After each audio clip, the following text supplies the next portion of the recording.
Bismillahirrahmanirrahim. Assalamualaikum warahmatullahi wabarakatuh. Waalaikumsalam warahmatullahi wabarakatuh. Selamat pagi. Selamat pagi. Salam sejahtera untuk kita semua. Salam. Kami dari Universitas Muhammadiyah Kupang, program studi pendidikan guru sekolah dasar kelas A semester 1. Hari ini akan menjelaskan tentang hewan invertebrata dan vertebrata. Sebelum kami menjelaskan, kami akan memperkenalkan diri kami masing-masing. Perkenalkan, nama saya Miftah Fauzi Ahmad Makdura selaku moderator dan pemateri 1. Saya Herawati selaku pemateri kedua. Saya Dominika Letina sebagai anggota 1. Saya Emerenciang Labria sebagai anggota 2. Sebagai nama saya Agustinus Kulapa sebagai anggota ketiga. Selanjutnya kami akan menjelaskan hewan invertebrata dan vertebrata. Di sini saya akan menjelaskan hewan vertebrata. Vertebrata adalah golongan hewan yang memiliki tulang belakang. Hewan ini bisa ditemukan di lautan, sungai, rawa-rawa, darat, bahkan di udara.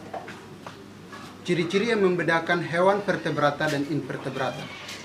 Yang pertama, memiliki tulang belakang, otak berkembang baik, lebih besar dan bergerak cepat, sistem peredaran darah tertutup, tidak memiliki mata menjemuk, tubuh sinetral bilateral, memiliki organ kompleks, terdiri dari 2 lapisan kulit, yaitu epidermis dan epidermis. Hanya berjumlah 2-3% dari spesies hewan di bumi. Terdiri dari mamalia, ikan, reptil, burung, dan amfibi. Di sini kami akan mengambil salah satu contoh hewan vertebrata, yakni katak. Saya akan menjelaskan bagian-bagian luar katak. Mulut berfungsi untuk menelan makanan. Mata berfungsi untuk melihat. Tangan katak berfungsi untuk berjalan. Kulit katak berfungsi untuk melindungi tubuh katak. Bisa juga pernafasan katak. Kaki berfungsi untuk berjalan. Kaki belakangnya lebih panjang, berfungsi untuk melompat dan melindungi dirinya. Di sini saya akan menjelaskan bagian-bagian dalam hewan invertebrata, yaitu contohnya di sini kami ambil katak. Di sini yang pertama tenggorokan. Tenggorokan katak berfungsi sebagai pengantar makanan dari rongga mulut untuk menuju makanan masuk ke dalam organ lambung. Lambung berfungsi sebagai penyimpanan cadangan makanan.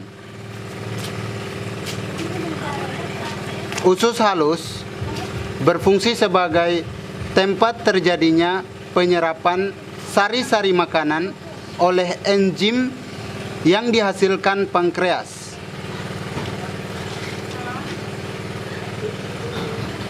Usus besar berfungsi sebagai tempat terjadinya penyerapan air dalam tempat pembusukan sisa makanan.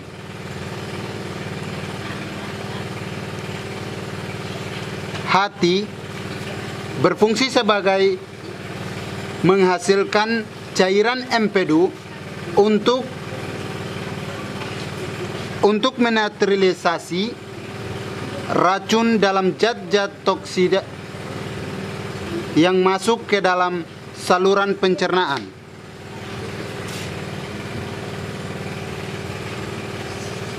empedu yang ini empedu berfungsi sebagai penyimpanan cadangan makanan yang terdapat pada perut katak. Katak, pada saat katak kecil, katak bernapas menggunakan insang. Setelah katak dewasa seperti begini, katak bernapas menggunakan paru-paru. Paru-parunya yang ini, ada kayak gelumbung-gelumbung begitu. Baik, saya akan menjelaskan mengenai hewan invertebrata. Di sini saya mengambil salah satu contoh hewan invertebrata, yaitu cacing tanah. Cacing hidup di dalam tanah yang lumpur dan lembah. Cacing dilindungi oleh etikula atau kulit bagian luar. Kontraksi otot zoometrigunal dapat menyebabkan tubuh cacing memanjang dan memendek. Sedangkan kontraksi otot sirkuler menyebabkan cacing mengembang dan mengerut. Sinkronisasi kedua kontraksi ini menyebabkan gaya gerak ke depan. Pergerakan cacing tanah juga didukung dengan adanya lendir yang dihasilkan oleh kelenjar epidermis. Dengan lendir ini, tubuh cacing lebih licin dan memudahkan cacing keluar masuk lubang. Cacing juga dapat membuat lubang dalam tanah. Dengan lendir, cacing tanah termasuk hewan hermafrodit atau organ kelamin jantan dan organ kelamin betina.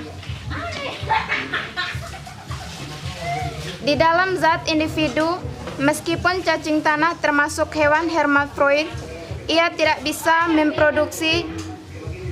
bisa melakukan reproduksi sendiri.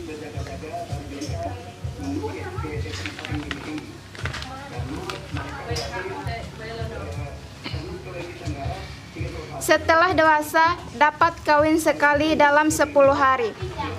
Cacing tanah dapat menghasilkan 1 atau 2 kepompong. 1 kepompong dapat menampung hingga 10 telur. Namun biasanya hanya 4 cacing muda yang dapat menetap. Telur cacing akan menetas setelah 3 minggu hingga cuaca hangat. Namun, jika cuacanya dingin, bisa mencapai 3 bulan. Dia menetas ketika anak cacing tidak keluar, maka warna kepompong akan berubah menjadi kemerahan. Cacing tanah ini mengandung kadar protein yang sangat tinggi, sekitar 64-76%. Kandungan protein tersebut bersifat antibiretik atau penurun panas, hingga pada kasus Vibes dapat menyinggungkan demam pada penderita yang diobati menggunakan cacing tanah. Baik, terima kasih. Terima kasih banyak kepada teman-teman yang sudah berkesempatan untuk menonton video kami. Jangan lupa like, komen, dan bagikan ke teman-teman kalian. Terima kasih. Anyway, it worked out great. Got on the bus, put my headphones on and pressed play. Sheryl Crow, James Blunt, a motherfucking Ace of Base. Yo, what can I say? It's just a day in my life. I'm up early in the morning, in bed early at night. To be productive at work, I gotta be well read. Anyway, it worked out great. Got on the bus, put my headphones on and pressed play. Sheryl Crow, James Blunt,